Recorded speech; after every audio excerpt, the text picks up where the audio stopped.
Adma está por aí.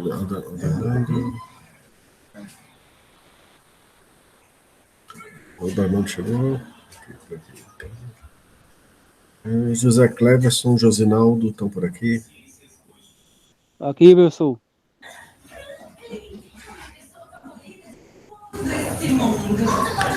Josinaldo está aqui?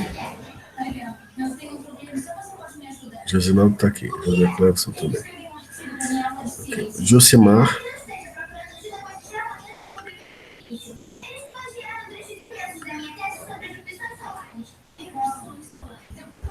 Ele não está na minha lista de presença. Lucas Gomes, Luiz Eduardo.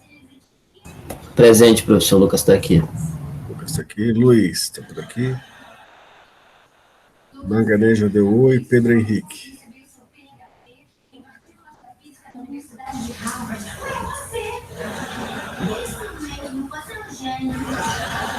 Rafael.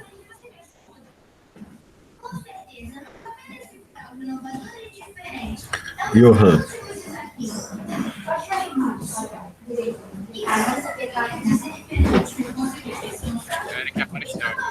Certo. Deixa eu chamar de novo. Aldamando, chegou? Quem chegou aí? Aldamando está aqui. Pronto. Bruno Duarte.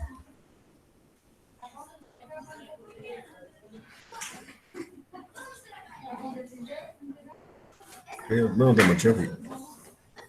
Bruno Duarte.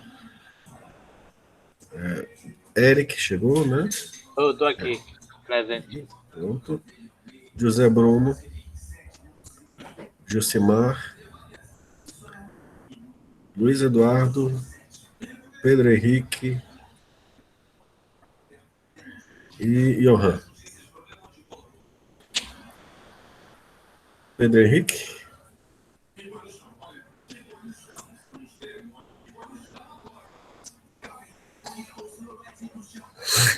Pedro Henrique chegou? Chegou agora. Não, que ele entrou na sala eu vi. Quero saber se ele está presente mesmo, né?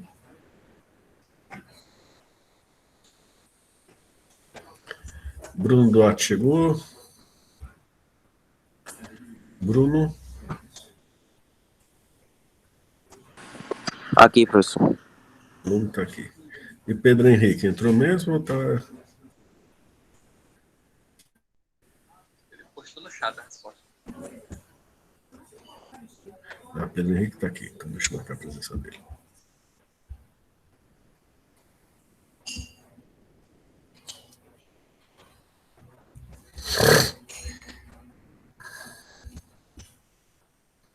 Ok.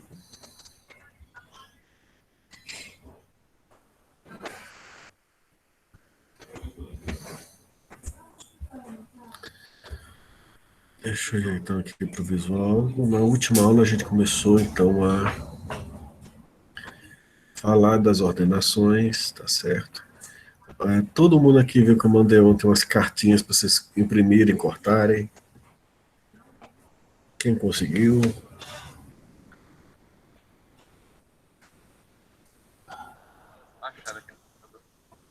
Pronto, vocês vão imprimir e cortar para a próxima aula, é importante, gente. Não brinque com isso não, que essas cartinhas é uma brincadeirazinha, mas que faz a gente entender um bocado de coisa.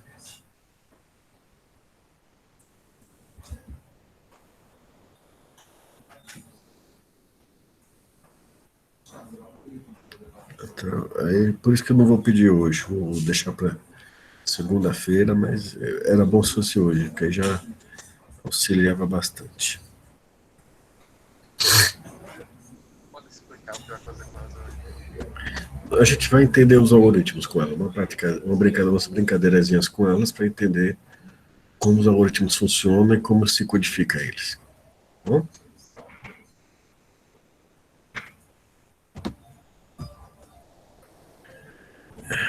Se puder pelo menos copiar no papel aqueles dados e fazer nem que seja dobrando e cortando, dá certo. Tá bom? Então, na última aula, a gente viu as várias ideias para ordenar, né? Ou pelo menos Não todas as várias, mas 4 delas, né? 4 a 5 delas. A primeira seleção, que acha o menor e vai trazendo para frente. É isso, ou seja, ele seleciona o menor da lista que ele não examinou e traz para frente.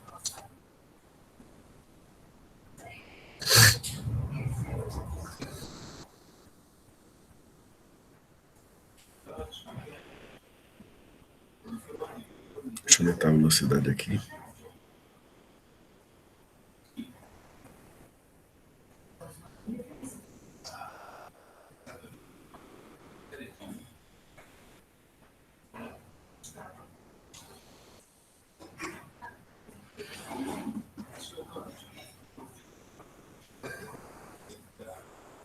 Ô, professor, Oi. esse é o último assunto dessa unidade 1. Essas ordenações. Depois a gente viu inserção, que coloca o elemento para fora e vai vendo por seu antecessor, né? Se for menor, ele vai empurrando os outros para trás até achar a posição que insere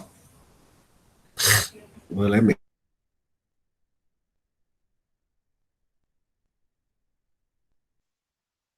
Professor, Diga.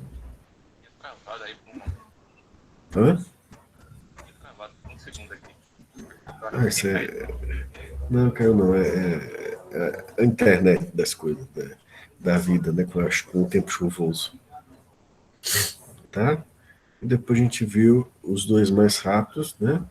Um seleciona um elemento ao acaso e ordena em comparação a ele.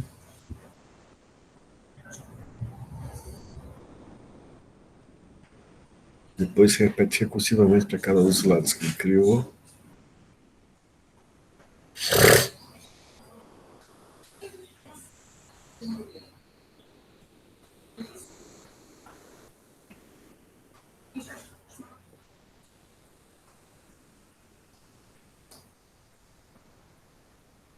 E o outro começa de 2 a 2 e vai ordenando.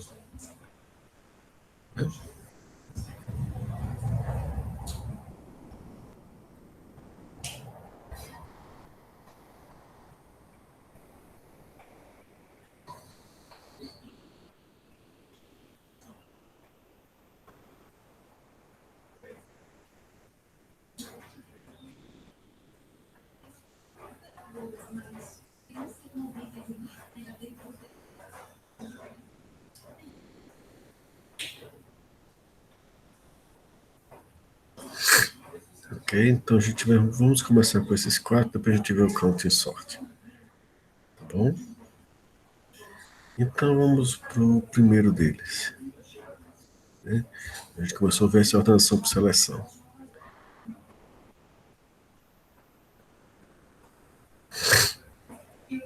A busca pelo menor elemento que vai ocupar aquele índice.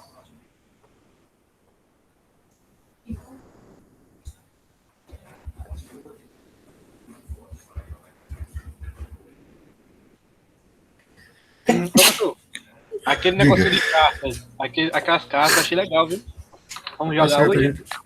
não, como não deu tempo para todo mundo organizar, então a gente vai jogar, vai fazer com elas na segunda-feira, tá bom? Ok. Tá, a gente Você vai ia fazer usar uma ela brincadeira. para exemplificar o quê, mais ou menos? Para ver como é que vocês sentirem na mão, como é que as ordenações funcionam. Uma coisa é Eu tenho assistir, outra cartas aqui em coisa... casa de Yu-Gi-Oh! Serve também? Não que eu preciso de que todo mundo tenha as mesmas cartas, né? Ok. Até que senão fica uma brincadeira para você, mas os outros não participam. Aí não dá Ok, certo, né? né? Então a gente vai ver essa primeira ordenação aqui. Para cada índice, acho o menor a partir dele em diante e coloco naquela posição ali. Tá? A gente viu que isso tem um pseudocódigozinho que é assim. Tá?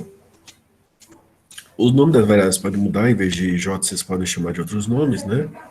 Então, para ir de 1 até o comprimento do vetor, você guarda o índice como sendo um mínimo, porque você só viu ele. O que a gente vai fazer é achar o menor elemento dessa posição I em diante e colocá-lo no índice I. E para achar esse elemento, a gente vai para J igual a I até o comprimento do vetor. Se a índice J for menor que aquele que está guardado no índice do menor, atualiza o índice do menor para J. Quando ele sai desse laço da linha 3 a 7, você vai fazer um swap entre a posição I e a posição do mínimo.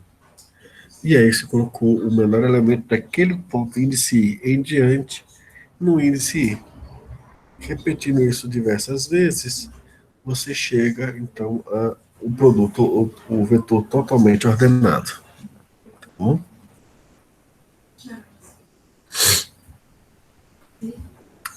Em Java, como é que isso ficaria? Deixa eu pegar aqui o selection sort em Java.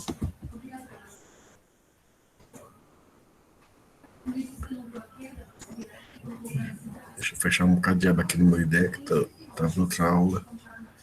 Tem um bocado de código C++ aberto aqui.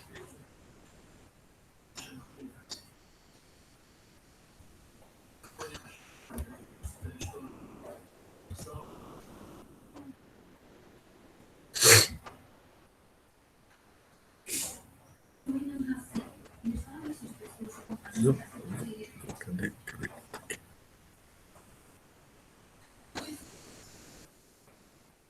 Ok, tá indo até vocês. Me avisa quando chegar, tá? Chegou a tela? Sim. Vamos lá. A gente vai trabalhar com esse Java Comparator. É uma interface que nos permite criar um objeto para comparar os outros, né?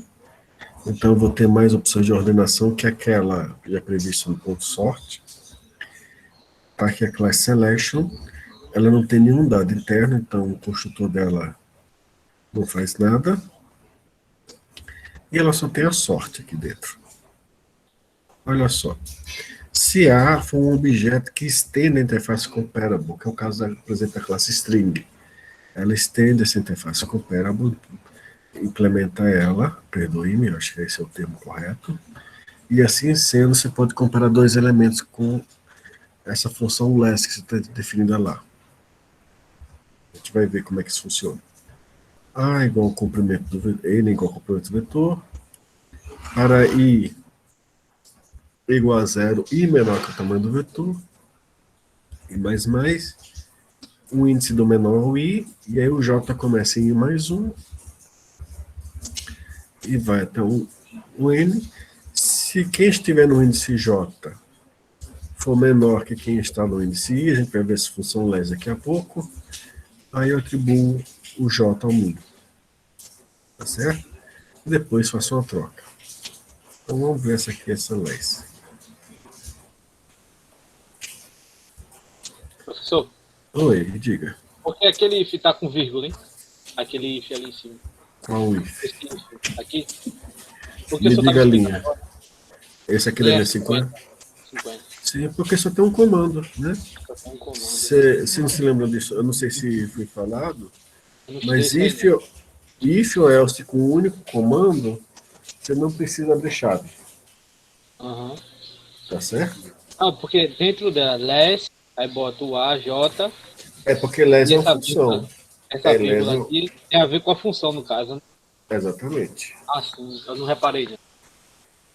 Tá? Uhum. Tem a ver com a função.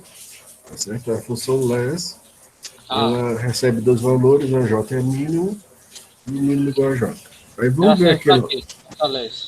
É exatamente isso que a gente ia ver aqui agora. Less. Olha só. Uma função que retorna booleano e que retorna o resultado de compare to, né, o objeto que você está comparando, V e W. Como é que esse compare to funciona? Compare to, deixa eu botar aqui, comentário direitinho, retorna -1, tá certo? Se V é menor que W, meu mouse hipersensível, pronto. Retorna 0 se V igual a W,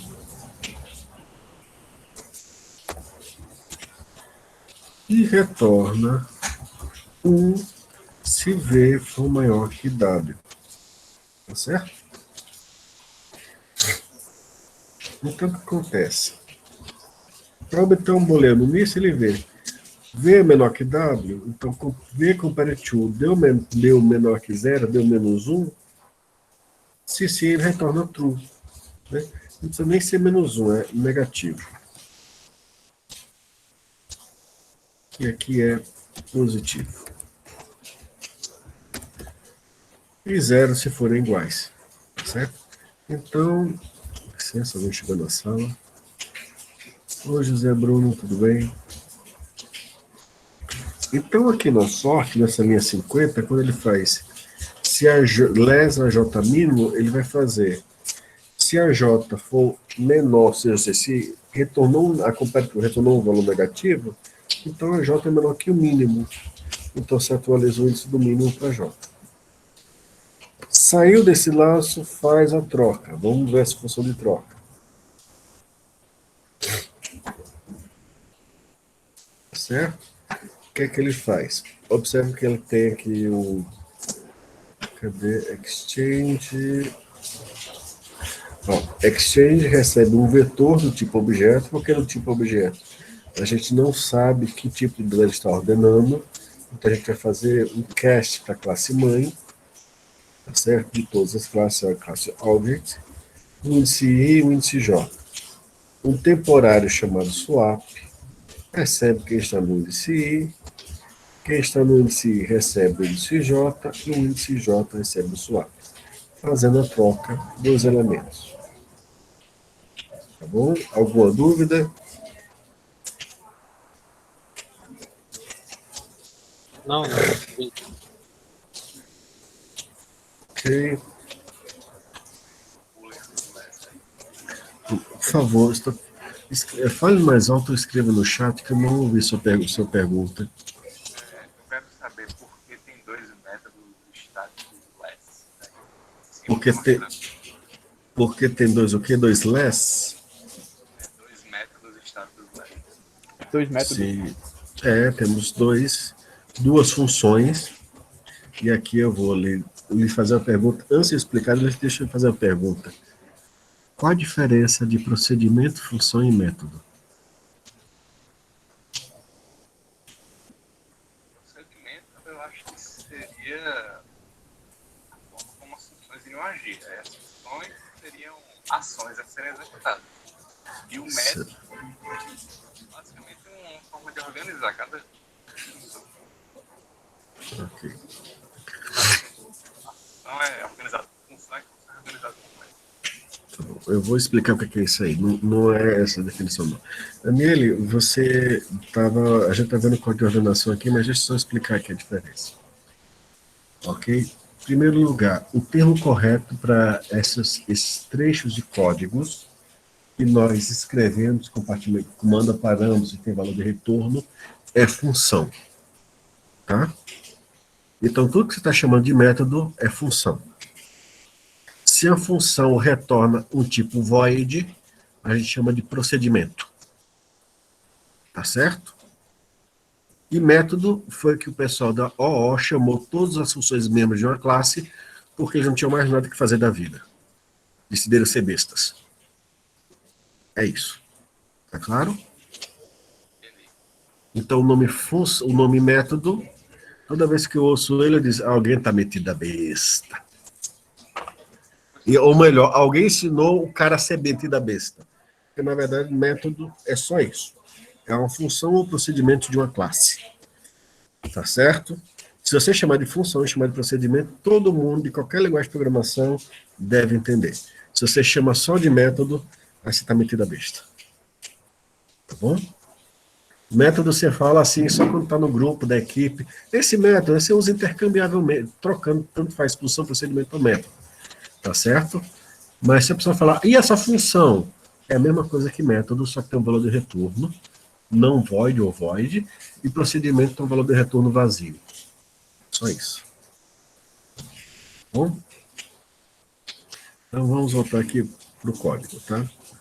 Algumas correções que eu faço, porque eu sei que vocês só pegaram o professor que se formaram na área de OO, aí tá todo mundo lá. Esse método, Ai, pô, metida. O nome é função, rapaz, é o nome oficial. O método é gíria chula, sabe? Mas vamos voltar aqui para a nossa sorte, que aí a Aniele perdeu. Como é que funciona? A recebe o comprimento, N é o comprimento do vetor A, tá? O vetor que a gente vai poder ordenar tem que ser um vetor que implementou a interface comparable, e, portanto, tem um método compare_to definido dentro dele. Aí, para I de 0, I menor que N, I mais, mínimo é o índice I. Tá? J começa em I mais 1, tá? Enquanto J é menor que N. Se a função last informar que o índice J é menor que o índice do mínimo é igual a J. Você sai do laço, você troca os índices I e mínimo. Como isso foi implementado? Na função last chamada só tem, tá certo, dois parâmetros. E o que é que ele retorna? V compare to W menor que 0. Por quê? Retorna menos 1 se for negativo, retorna 0 se V é igual a W, retorna 1 se positivo. Então, alguém agora perguntou, por que eu tenho duas less? Na verdade, eu não tenho só duas less, eu tenho duas sortes. Uma, que é essa primeira da linha 45, que trabalha com objetos, vetor de objetos que implementa a interface comparable, e outra que eu quero ou trabalhar com vetor de objetos que não implementa a interface comparable, ou ordenar por um critério que não é aquele que foi implementado quando eles implementaram a interface comparable dessa classe. Tá bom? Poderia explicar de novo isso? Hã? Poderia explicar de novo isso? Porque, por exemplo, a string você já tem definido que ela é extend comparable, mas se você criar uma classe quando você usa a comparable dela, ela lhes dá informação só de ordenação de letra, né? É letra da minúsculas, maiúsculas antes de minúsculas, em ordem alfabética. Oi, tá me ouvindo? Esse XCH. XCH é troca, exchange. Tá? Deixa eu terminar uma, a gente entra na outra. Espera aí, devagar que não dá para falar tudo de uma vez, não. A garganta é uma só aqui. Mas vamos lá. Mas vamos ver isso aqui. Ela permite apenas o quê? Uma informação que já está implementada na classe de comparação. Ok? E esse outro, aqui eu vou mandar um objeto de outra classe, comparador, e ele vai implementar a comparação do que eu quero com outro critério que não foi especificado na classe, ou porque a classe não tinha implementado a interface completa. Aí você está perguntando Exchange. Exchange é esse código aqui, começa na linha 99. Está vendo ele aqui? Ele começa com um objeto temporário swap, recebe aí recebe o conteúdo de AJ, e AJ recebe o swap, fazendo uma troca de dados entre variáveis. Vocês viram isso em linguagem de programação, não viram?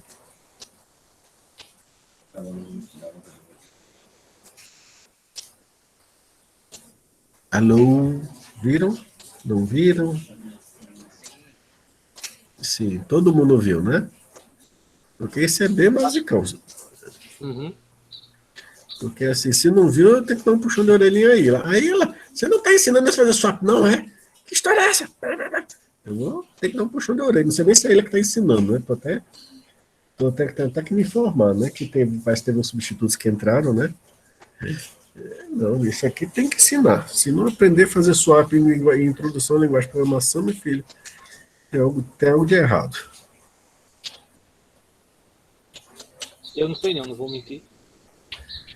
Meu Deus do céu. Vá aprender, meu filho. Esse código é usado para um bocado de coisa, você tem que saber fazer ele. Por quê? Porque a atribuição de duas variáveis você não troca valores, né? A não ser em algumas linguagens especialmente desenvolveram isso, quando você quer fazer um swap, você tem que guardar a primeira variável num temporário, atribui a segunda variável à primeira, e depois o temporário à segunda variável. Porque assim você faz as trocas. Por que isso? Porque o igualdade que a gente usa na linguagem de programação não é a igualdade da matemática, né? E isso vocês também foram informados, não foram? Né? A igualdade da matemática é uma comparação. Por exemplo, 5 igual a 7, interrogação. Né? Em linguagem de programação em Java, por exemplo, ele é equivalente a 5 igual a 7, essa expressão matemática. Certo? Então, o igual da matemática em Java é escrito como igual a igual. Aí Java tem um operador A igual a 7, que faz 7. Com licença, Heloísa, minha irmã, filho, toca nela. Eu estou em aula, irmão. Vamos lá. Então, quando eu faço A igual a 7, eu pego o 7 e digo, coloco o valor 7 na memória, no espaço de memória reservado em A. Isso em matemática é usado por esse símbolo. Set, uma seta. Porque pegue algo e jogue nessa variável. Tá certo? Então, esse é o operador da matemática. Quem aqui já pagou cálculo? Eu. Então, vocês devem ter visto a operação chamada limite, né? Limite de x tendendo para 7, né? De x ao quadrado, por exemplo. Isso quer dizer, eu pego o x e vou caminhar até 7. Quando eu quero que o 7 seja atribuído ao x, eu faço x recebe 7. Tá bom? Então, tem significados diferentes essas coisas, mas o igual da linguagem de programação é a setinha da matemática que vocês veem em cálculo. Certo? Que você vê na operação do limite. Há outras setas na matemática. Tá? Então, por que se adotou isso? Se você for ver as outras linguagens de programação, Pascal usa esse seguinte comando para atribuição. Tá? Então, por que se adotou a seta? Porque em C e em C++, que foi de onde Java puxou a sintaxe, a operação de seta, Aniele e Magalhães deve estar lembrado disso, até que foi o assunto de hoje da aula, ele se refere a pegar o endereço de memória e ver qual o conteúdo desse endereço de memória e acessar uma função que está associada a esse endereço de memória. Então, como a seta já estava utilizada em C++, eles utilizaram igual para comparação e igual para atribuição. E Java não tem operador de seta, mas ele puxou a sintaxe e a gramática de C, boa parte dela, pelo menos, então ele puxou igualdade. Então, igualdade em linguagem de programação Java não é a mesma coisa que igualdade da matemática. Então, quando eu faço isso aqui, C comparator, tem um objeto que vai servir de comparador. Deixa eu voltar a esse assunto e apresentar da seguinte forma. Quem normalmente acompanha esse campeonato parou, mas eu acho que tem muita gente na turma que normalmente acompanha o Campeonato Brasileiro de Futebol. Estou certo ou estou errado?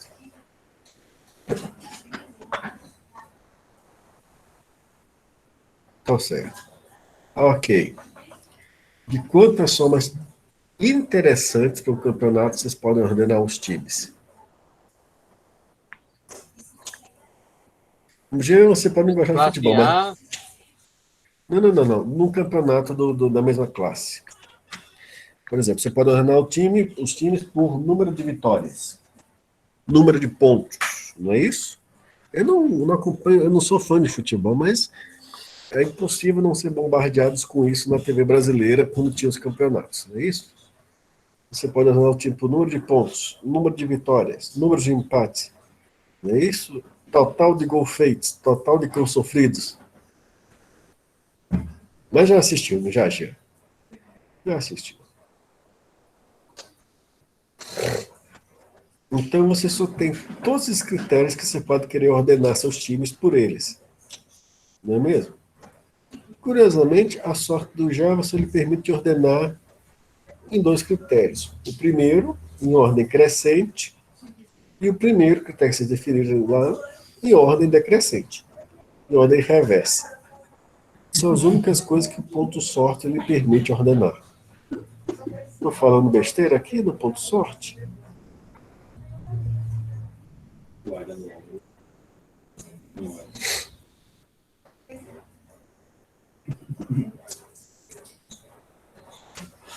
Cri, cri, cri, cri. Ponto sorte, que vocês tanto amaram que eu fiz. Hã? O senhor falou o quê mesmo? Ponto sorte. De quantas maneiras diferentes ele permite que você ordene, por exemplo, um string? Ordem alfabética, né?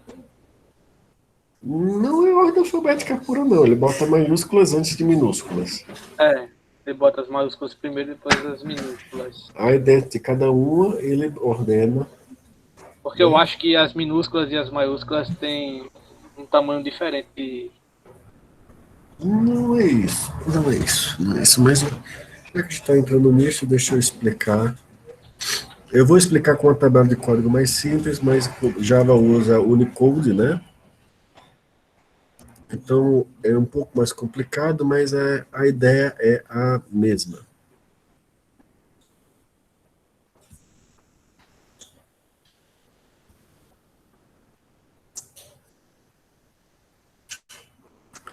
Deixa eu carregar aqui a informação que a gente precisa e eu divulgo ela para... Sim, Jean Carlos, de quantas maneiras o ponto sorte lhe permite ordenar, né?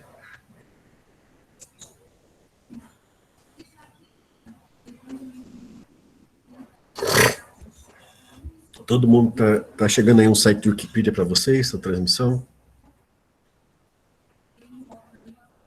Tá, pronto. Isso aqui é uma tabela de caracteres, né? Que é a tabela ASCII. É o código de caracteres. Tá bom? Java não usa ela usa o Unicode. Mas observe o seguinte. Cada caractere, por exemplo, A maiúsculo, ele equivale ao número decimal 65. Em hexadecimal é representado pelo número 41. Mas em decimal é o número 35. Então, letras nada mais são do que números. O que acontece é que na hora de imprimir, eu consulto uma tabela que converte esse número no caractere que vai ser impresso na tela. Então, esses códigos, UTF-8, Unicode e ASCII-2, são tabelas que associam os números aos códigos. Aí, embora o Java use uma tabela mais extensa, todas elas cometem a mesma situação. Observe que as letras maiúsculas começam no número 65 e vai até o 90. E as minúsculas começam no 97 e vão até o 122. Então, se você comparar em termos de código numérico, 65 é muito menor que 90 e lá vai. É 97. Então, como 65 é menor que 97, o A maiúsculo vem antes do A minúsculo. Na verdade, todas as letras maiúsculas, a letra Z maiúscula vale 90 e a minúsculo vai 97, então qualquer letra maiúscula vai vir antes das letras minúsculas nesses códigos. Né? Aí alguém lhe diz, se você quiser ordenar, ignorando isso, você tem que converter as strings para maiúsculo, não foi isso que eles disseram? E certamente isso faz o trabalho, né? Mas aí você alterou o dado. A questão é que você tem uma outra forma de se fazer isso. Está me ouvindo? Uhum, estamos aqui. Pronto, vamos lá. que às vezes fica um silêncio e a gente tem que... A outra maneira é eu criar uma classe que implementa o comparador, a interface comparador. E essa interface comparador, ela define também a função compare. Só que aí eu digo que tipo de dados eu comparo. Por exemplo, eu posso botar comparar duas strings, e no corpo dessa compare, quando eu for escrever esse código, eu escrevo, olha, não pega as strings diretamente, faça a cópia de cada uma, converta para maiúscula, aí você compara ela e retorna esse resultado. Com isso, eu não altero o dado original. Por quê? Porque eu fiz uma cópia de cada dado, que eu quero comparar os dois dados, converti para maiúsculas e comparei essas duas cópias. E na hora de retornar para o usuário, eu digo, olha, a primeira é menor que a segunda, ou a primeira é igual à segunda, ou a primeira é maior que a segunda, mas eu informo isso com base numa comparação que eu fiz de uma cópia em maiúscula das strings. E aí eu não altero o dado original e vou ter todo mundo ordenado de novo, desde que eu use uma das ordenações que eu estou descrevendo aqui. Falei demais para vocês processarem? Ou está dando para acompanhar?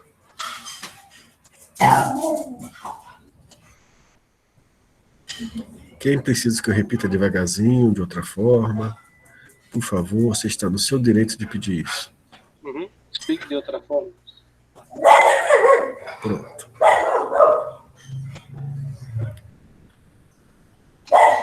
Esse comparador vai ser uma classe que eu vou criar. E no corpo dessa classe, eu vou criar uma função compare. Por exemplo, e ela vai tomar um int compare string A, string B, certo? Aí na hora que eu for escrever essa função, o que é que eu faço? String AM, string BM, tá certo? AM é igual a ponto... Como é que é a função que converte para maiúsculas em Java? Java, converter... Estou vindo de uma aula de C++, então vou misturar tudo.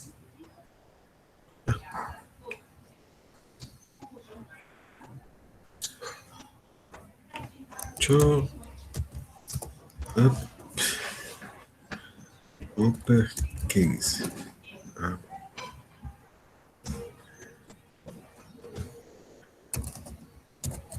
Eu acho que esse é o nome, deixa eu conferir.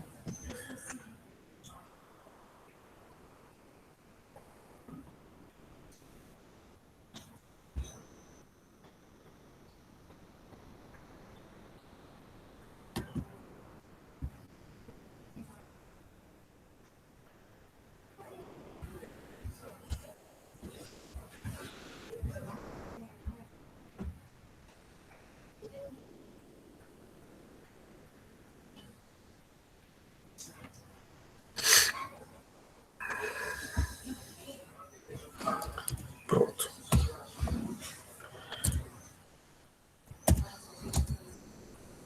Igual a B. Deixa eu ajeitar aqui esses passos.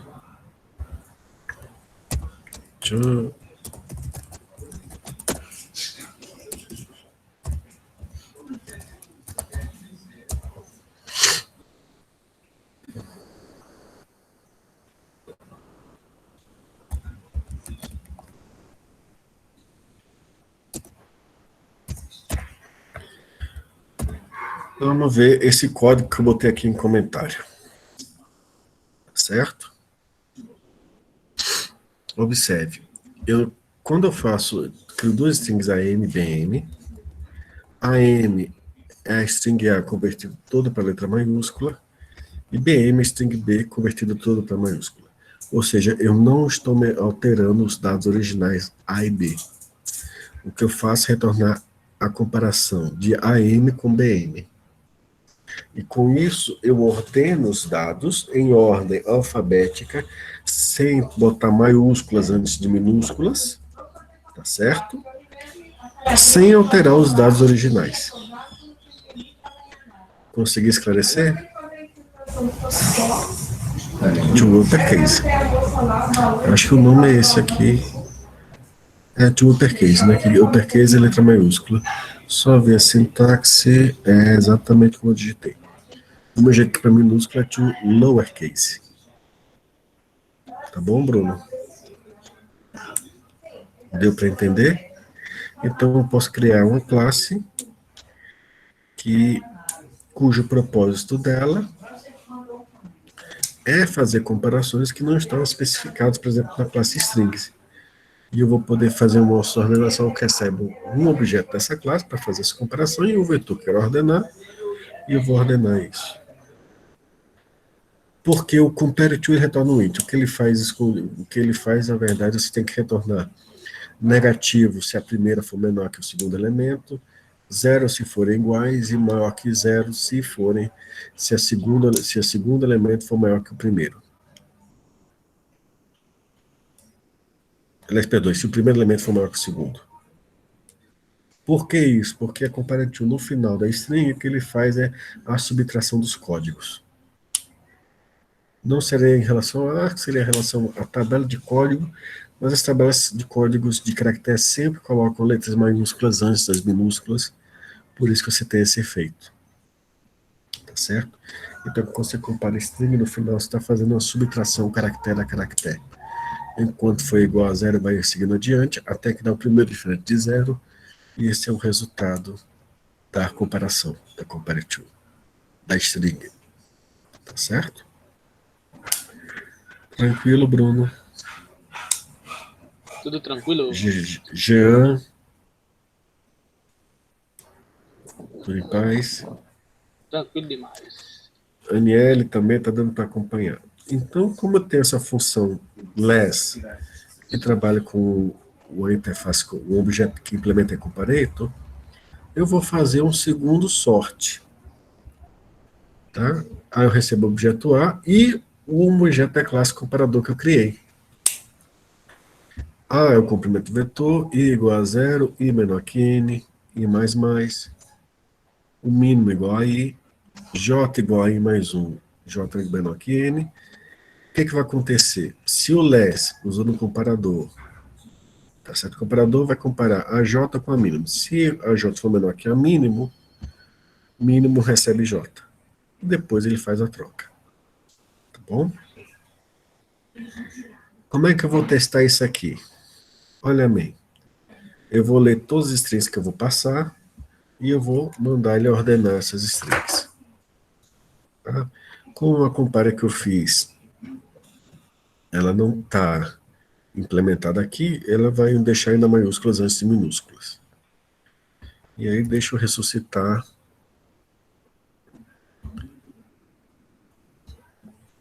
Olha esse arquivo de nomes. São os nomes que a gente vai ordenar. Tá certo? Mas esse aqui, como é o nome da turma anterior, deixa eu botar aqui alguns nomes atuais, né?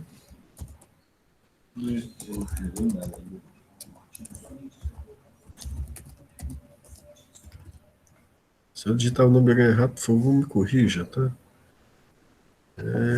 Jean Carlos.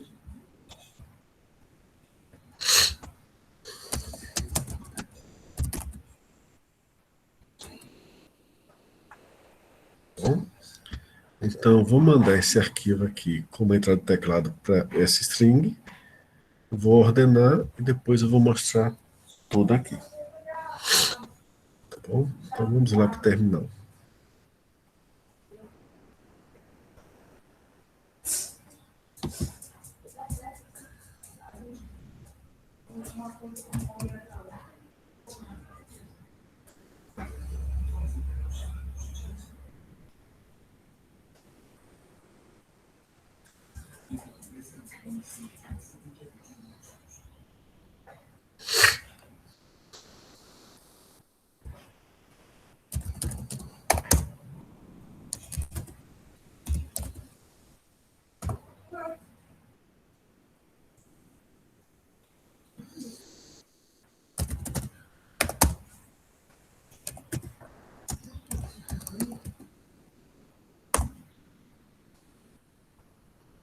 Ok, ele quebrou também os espaços, né?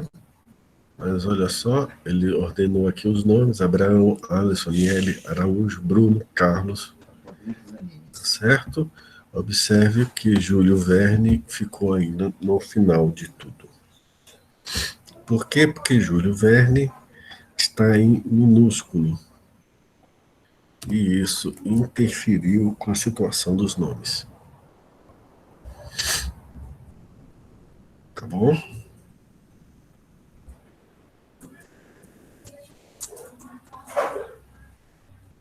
Tranquilos? Deixa eu então fazer aqui uma brincadeira. Tá? Uma brincadeira que eu digo, deixa eu brincar com o código.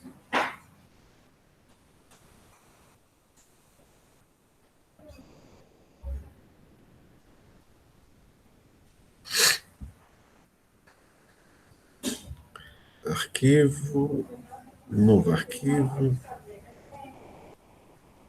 Deixa eu dar um salvado aqui, save as. Não, eu não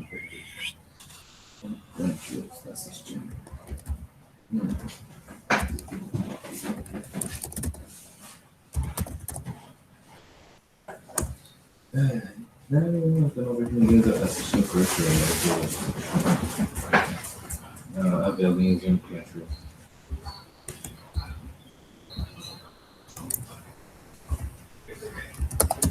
Não, por quê?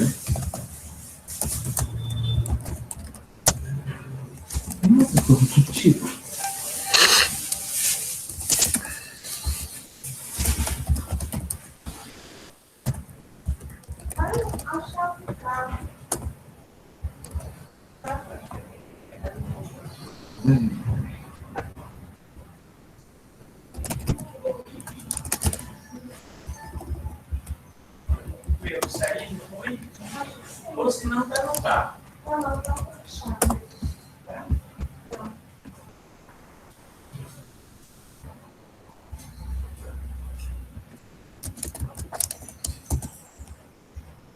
Não vai precisar de corpo, não.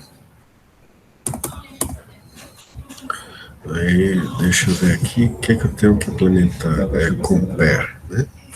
Eu já fiz isso tudinho. Eu já fiz, Valor. Eu participei de um torneio de vôlei uma vez. Tá certo que eu não era bom, tá ligado? Eu era um bosta, mas...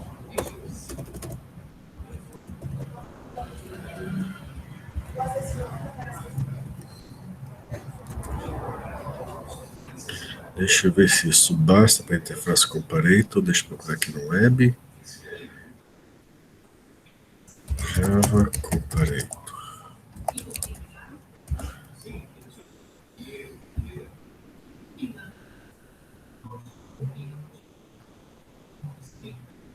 Interface comparator.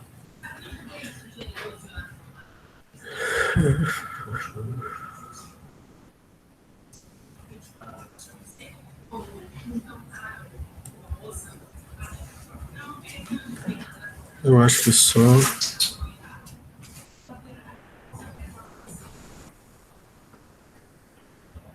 Tá faltando o public. deixa eu só ver aqui como é que ele pede que eu implementa.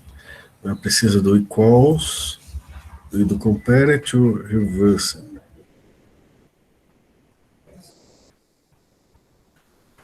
Deixa eu ver se... Eu vou tentar ver se isso passa, que eu nunca implementei um objeto dessa interface.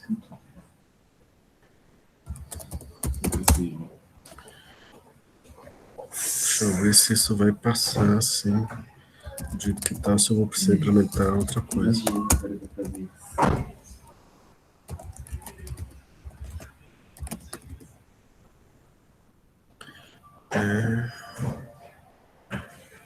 Public int class interface. A primeira coisa que reclamou foi que eu digitei classe maiúscula. Classe minúscula. Isso gerou um bocado de erro sem sentido aqui. Ok.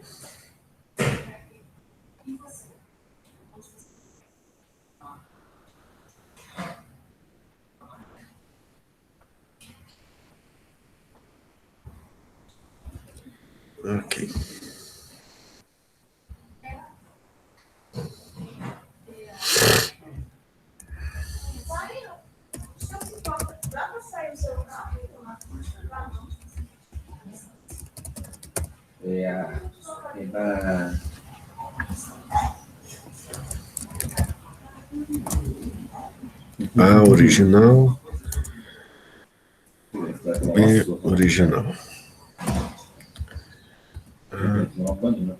Original igual a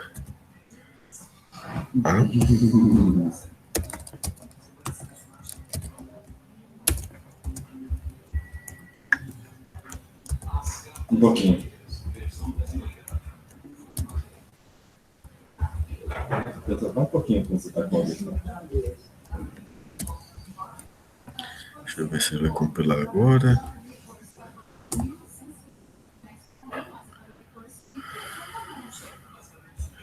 Aqui ele está reclamando que não tem um uppercase, faz sentido, porque ele não tem um uppercase mesmo, porque ele é um Mas você tá objeto. com sua paulista?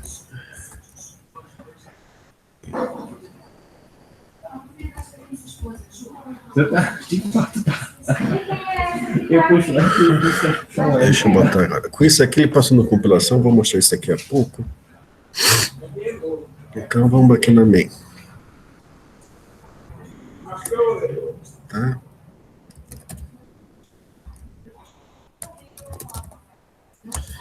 Comp string C.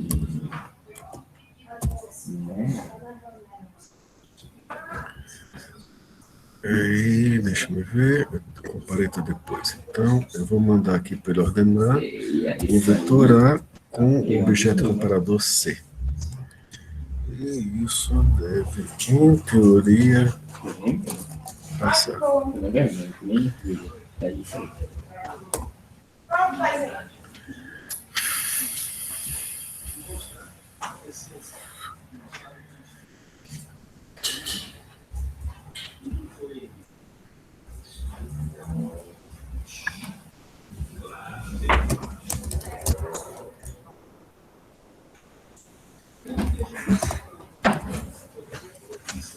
Está reclamando que não está inicializado. Isso aqui deve bastante. Esqueci de botar o web fez parênteses consultor, né? Selenium.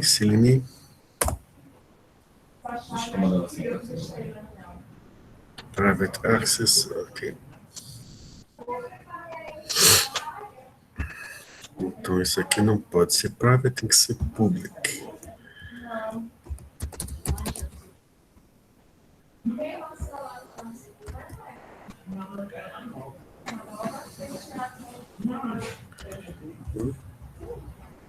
Passou. Então vamos para o terminal para mostrar isso aqui. Acontece. Vamos ver. Nunca fiz isso antes. Vamos ver, descobrindo as coisas junto com o professor. Né? Normalmente o professor sabe tudo, às vezes a gente faz um experimento. Que a teoria diz que isso tem que funcionar. Vamos ver a prática, né?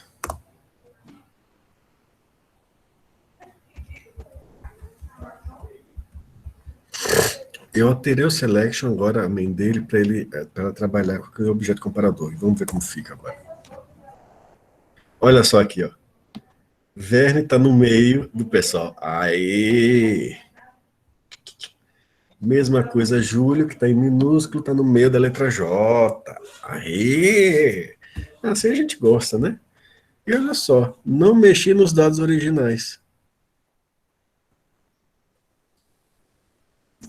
Tá certo, gente? Hello. Todo mundo vivo? Aê! Então, aí não precisa se empolgar com o meu não, mas tá todo mundo vivo, né? Né? Então, o que acontece? Agora, se eu quiser, eu posso fazer para campeonato de futebol. Eu posso fazer várias classes comparando, tá certo? Em ordem reversa de número de vitórias, ordem direta, número de vitórias, número de gols, e eu não fico limitado só a um critério de ordenação.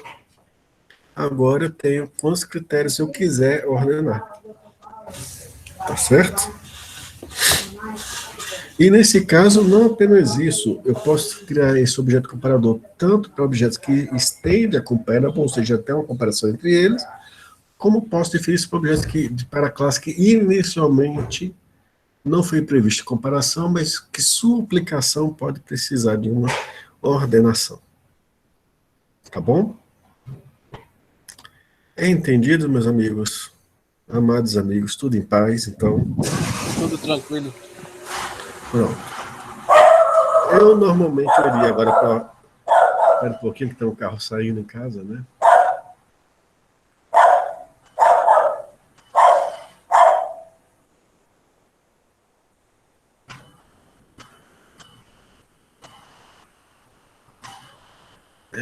Vamos lá.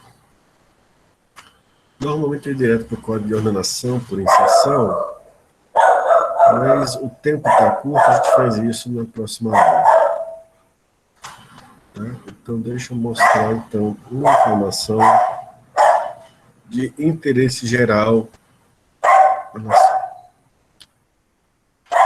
Não nação, mas do mundo inteiro, vamos dizer assim.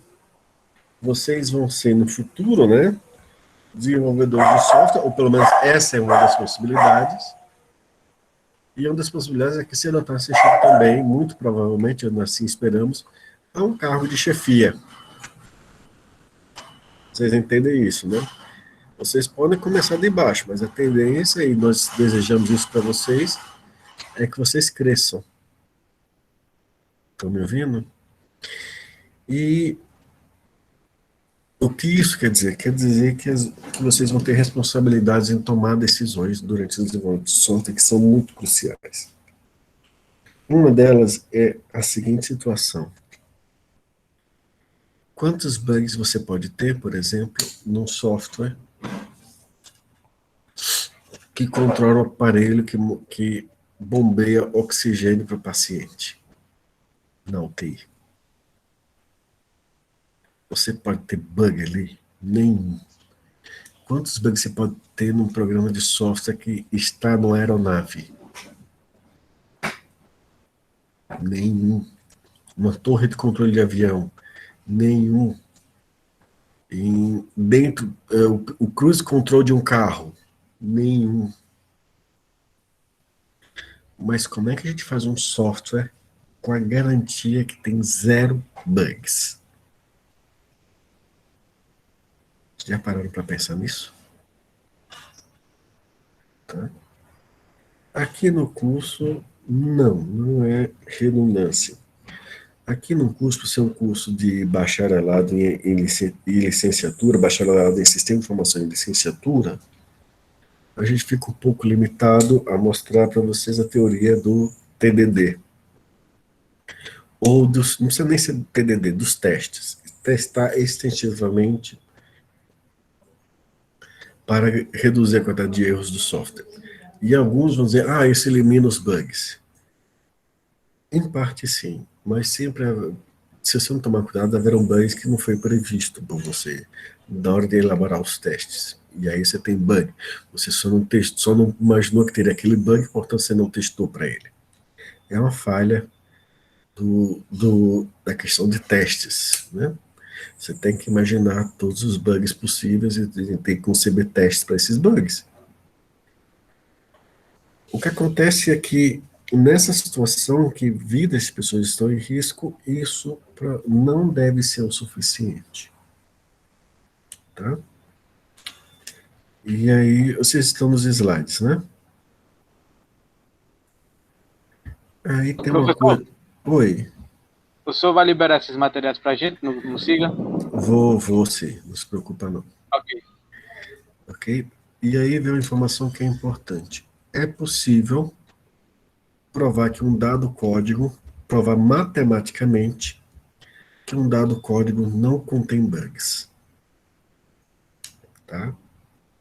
Obviamente, isso requer muito mais matemática do que um curso de SI normalmente vê.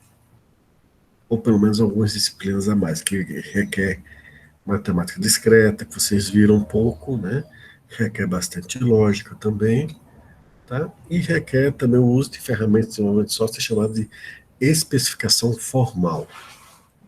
Especificação formal é uma área da engenharia de software que ela é muito mais rigorosa do que a especificação que normalmente a gente faz para software. eles tentam provar matematicamente que o software, ou pelo menos os componentes críticos do software, na qual vidas ou bastante dinheiro depende, não tenham bugs. E por que isso pode ser feito? Porque é possível provar que qualquer código é correto ou não. No caso aqui de funções, agora se é função, função, ou seja, método a método, procedimento a procedimento, tá? No caso de programas que usam laços, funções que usam laço, a gente tem que imaginar uma propriedade, verificar que ela é verdadeira antes do laço começar, verificar que se ela for violada dentro do laço, o laço vai corrigi-la, de forma que no final ela é verdadeira, depois de ter acabado o laço. E por ser verdadeira, o código inteiro produzir um resultado correto. Isso é um exemplo que pode ser feito. Há ferramentas que pegam a sua especificação em engenharia de software, depois transformam em pseudocódigo, vocês vão aprofundando o pseudocódigo, até que você aperta um botão e ela gera o código para você. Mas nesse processo, você usar essa, transformando a especificação de engenharia de software para a especificação em código, e se houve uma prova matemática, uma sequência de provas matemáticas, garantir que o seu código estava matematicamente correto. Essa propriedade é chamada de variância. Então vamos ver aqui. No começo de cada iteração do laço for, deixa eu mostrar aqui qual estão mexendo. Estão mexendo com essa noção de seleção. Então o invariante está dizendo que antes desse laço for, algo é verdadeiro. O que é esse algo? O vetor A, eu tenho que começar do 1 para fazer essa prova matemática. Do índice 1 até o índice i-1, consiste do i-1 menores elementos de A ordenados. O que isso quer dizer? Se o meu vetor vai de, se o i vale 2, o meu vetor de 1 até o índice 1 contém os 2 menos 1 dá 1, menor elemento de A ordenado. Entenderam o que eu falei? É só trocar o valor de i pelo valor do índice, você vê de onde o vetor A, do índice 1 até o índice i-1, ele está dizendo que antes do laço começar, essa propriedade consiste no i-1 menores laços, elementos de A em ordem. Acontece que antes do laço, o i vale 1. Né? Então, A de 1 até A índice 0. Esse array não existe. Não se eu estiver contando o array a partir do 1. Estão me acompanhando? Pronto. E aqui vai algumas informações de uma prova matemática, um argumento, tá certo? Por veracidade por vacuidade. O que quer dizer isso? Qualquer coisa que eu afirme sobre um conjunto vazio é verdadeiro. Existem os elefantes morando em Marte? Sim ou não, gente? Existe elefantes morando em Marte? Não. Então eu digo, todos os elefantes morando em Marte são rosa com bolinhas verdes. Parece absurdo, né? Matematicamente verdadeiro. Como? Não tem elefante morando em Marte. Por isso que é verdadeiro. Se não tem elefante morando em Marte, qualquer coisa que eu fale sobre eles é verdadeiro. Então, algo que não existe, qualquer coisa que eu afirme sobre algo que não existe é verdadeiro. Todos os políticos honestos em Brasília usam ternos preto com bolinhas brancas. Bom, não tem político honesto em Brasília, é um conjunto vazio. Então é verdadeiro. Entendido?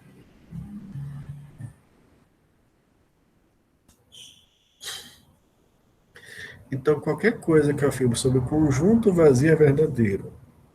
E o mesmo vale para o invariante.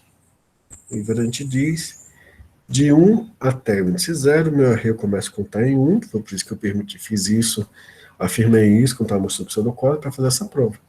Então, A de 1 a 0 é o 0 menores elementos de A ordenados. Como esse conjunto tem 0 elementos, ele é vazio.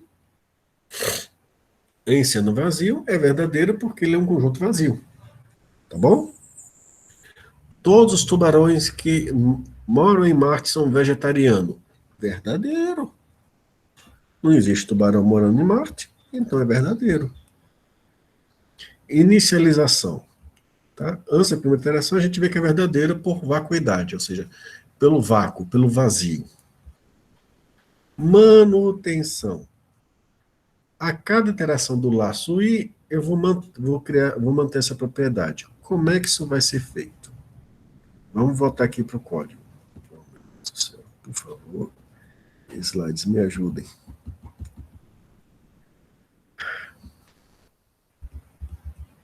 Pronto. Antes do laço I é verdadeiro, dentro do laço, o que eu vou fazer? Observe que cada passo do laço vai incrementar o I.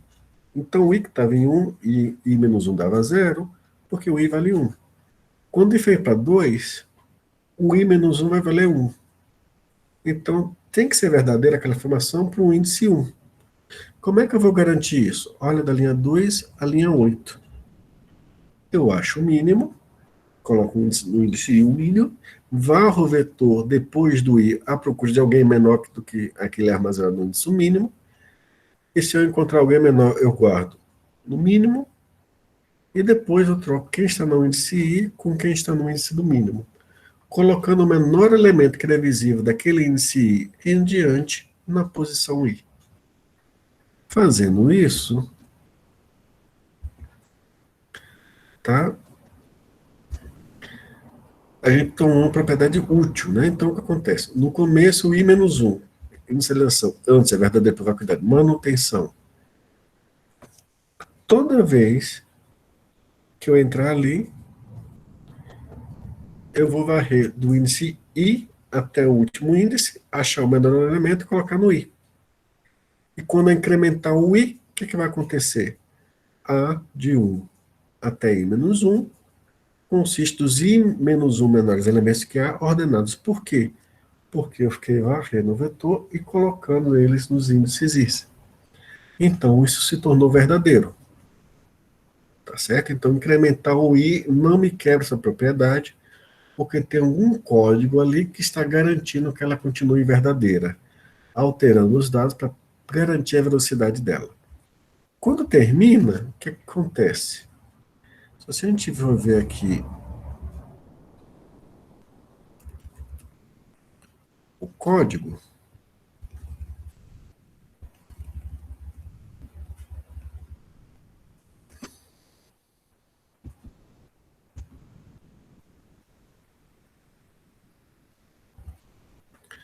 quando esse laço do I termina, ele termina porque o I excedeu o comprimento de A em uma unidade. Não é verdade?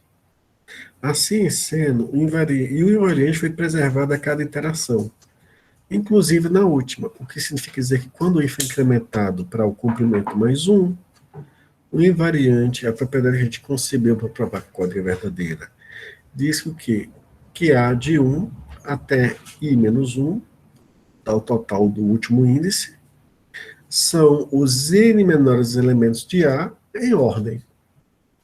Portanto, esse código não tem bugs. Entendidos? Ponto principal desse momento. Uma informação que é importante para a carreira futura de vocês.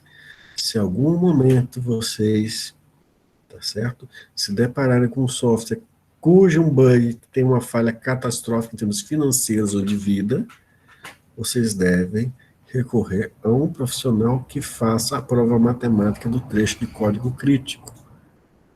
É possível fazer isso, mas precisa de uma especialização para isso. A gente viu um pequeno exemplo.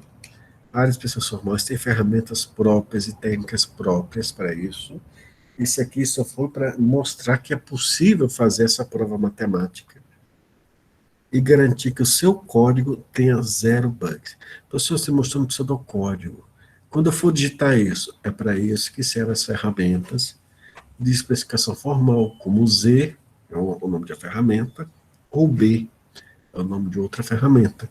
Lá você vai botando a especificação do seu software, vai convertendo em pseudocódigo, provando a matemática, até que em dado momento você vai poder apertar um botão e ele vai criar o código que foi concebido com base no pseudocódigo com zero de bugs. Zero de bugs no pseudocódigo e, por consequência, zero de bugs no código. Entenderam isso? Tranquilos. Racional, pelo menos. Por que eu estou falando isso? Porque, infelizmente, merdas acontecem, e quando essas merdas acontecem em software crítico, a merda é grande.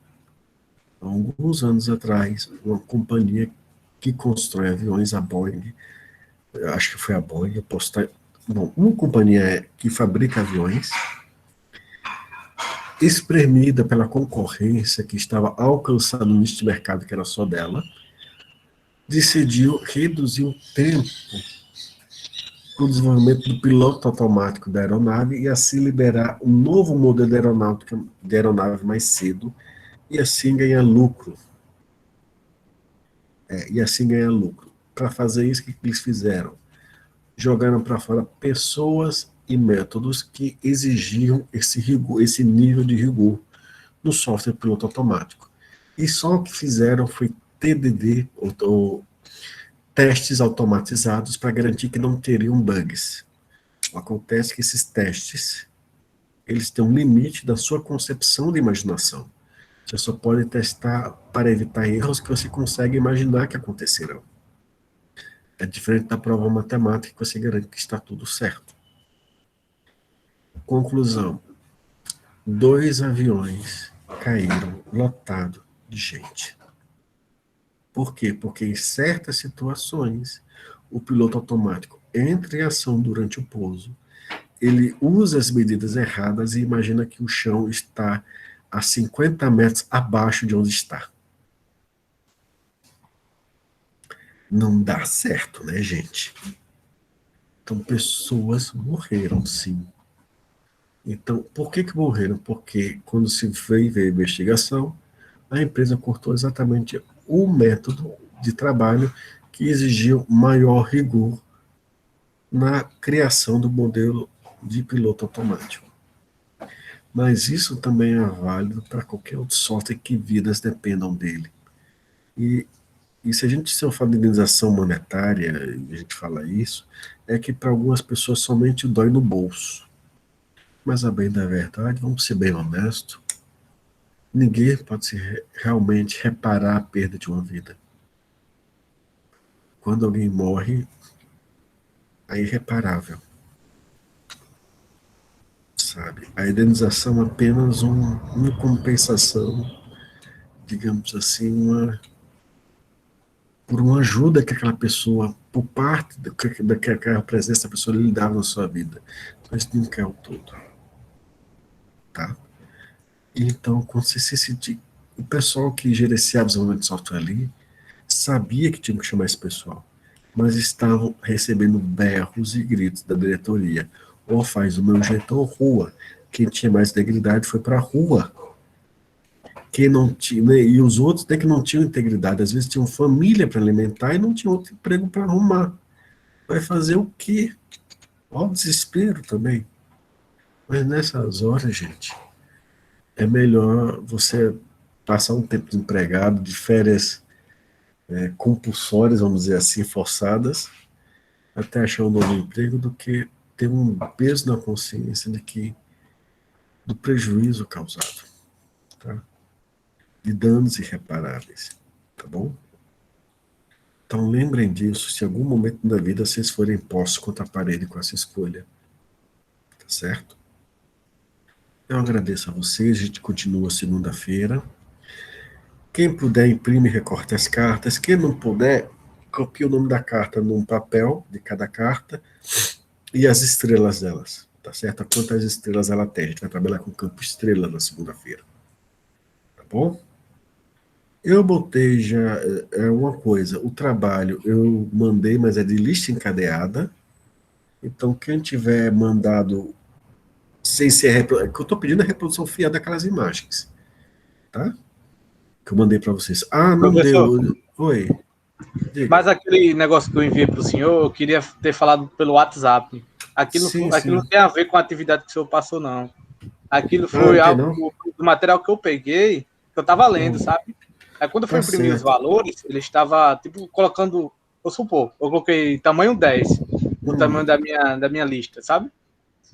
Só que quando eu imprimia 3 elementos e mais 7 elementos nulos. Só que eu queria descartar os nulos e colocar apenas os elementos. Ah, Aí eu você fiz tem que. aquele algoritmo. Foi por isso que o senhor não Tem que... entendeu. Ah, então entendi. Então, deixa eu Então, ver por isso isso. que eu ia pegar seu número para poder falar assim para o senhor, Nossa. explicar o Pronto, código. então eu dou uma olhada nesse código de fim de semana e lhe dou um retorno segunda, tá certo? Tá certo, tranquilo. Não é repassar para o papel, não. Repassar para o IDE, compilar e rodar, Magalhães. Tá? Porque você pode ver quanta aula minha for. Até você implementar você mesmo, você não vai saber. Então, eu não quero no papel. Eu quero que você bote no IDE, digita o código, crie aquelas classes, compile, rode, debug e me dê ela tudo funcionando. Mas já está lá, sim. Mas você não implementou. O que o senhor mandou, a encadeada, né, no caso, que o senhor mandou para a gente pelas fotos, né? É. Eu achei Eu mais tô... simples essa que o senhor mandou do que aquela que eu fiz. Ah, não. O Overwatch é para imprimir e recortar. Quem não puder, imprima no papel. Não imprima, não. Escreva no papel o nome do personagem, as estrelinhas e recorte para então a gente fazer isso. Então, o Overwatch é outra coisa para que a gente explique, vocês entendam melhor antes de implementar os códigos, antes de passar a atividade que implementa os códigos dele, tá certo? Eu preciso que vocês se solidificam isso. Porque no papel, para você poder manipular com a mão, tá certo? Vocês podem assistir um bocado de vez, até você digitar o código, manipular com suas mãos, fazer brincadeira com ele, o entendimento está no nível, mas vai se aprofundar à medida que a gente faz isso. Professor, E aí outra vai pergunta. tornar mais fácil programar. Diga. Para cada foto daquela tem que fazer um main, no caso, né? Não, não, não, não, não. É porque eu não tenho como Não imprimir. necessariamente, né? É que eu não tenho como imprimir. Como são várias páginas, ele ficou quebrado em várias imagens. Uhum. Tá certo? Cada página numa imagem separada. Vamos supor, Então, o assunto pilha. Eu faço a pilha todinha e jogo no main. você, E o você, vai, outro... você vai ver que. Não, não precisa jogar no main, você vai ver que um dos códigos tem main.